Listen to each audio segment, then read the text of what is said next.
কখনো কি ভেবেছেন আপনার আশেপাশের মানুষগুলো আপনাকে কোথায় নিয়ে যাচ্ছে?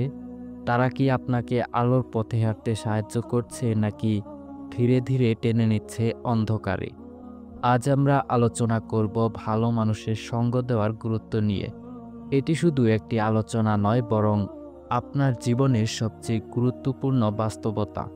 একটি উদাহরণ দিয়ে বোঝালে বিষয়টি বুঝতে সহজ হবে।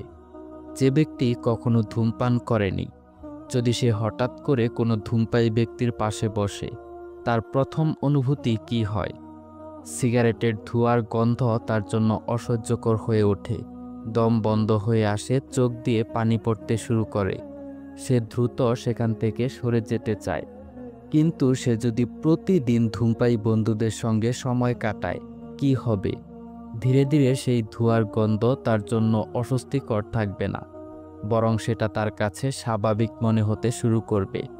আর এক সময় যখন সে নিজেই ধূমপান শুরু করে, তখন সিগারেটের সেই ধোঁয়ার গন্ধই তার কাছে অক্সিজেনের মতো হয়ে দাঁড়ায়।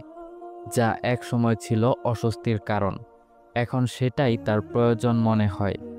যা এক সময় আমাদের কাছে ভুল বা অসহনীয় মনে হয়, খারাপ সঙ্গের মাধ্যমে সেটা ধীরে ধীরে আমাদের অভ্যাসে পরিণত হয়ে যায়। রাসূল সাল্লাল্লাহু আলাইহি ওয়াসাল্লাম বলেছেন, ভালো লোকের সাহচর্য এবং মন্দ লোকের সাহচর্যের দৃষ্টান্ত যথাক্রমে আতর বিক্রেতা আর কামারে হাপড়ে ফুদানকারীর মতো। আতর বিক্রেতা হয়তো তোমাকে এমনিতেই কিছু দিয়ে দিবে, অথবা তুমি তার নিকট হতে কিছু খরিদ করবে, অথবা তার সুঘ্রাণ তুমি এমনিই পাবে।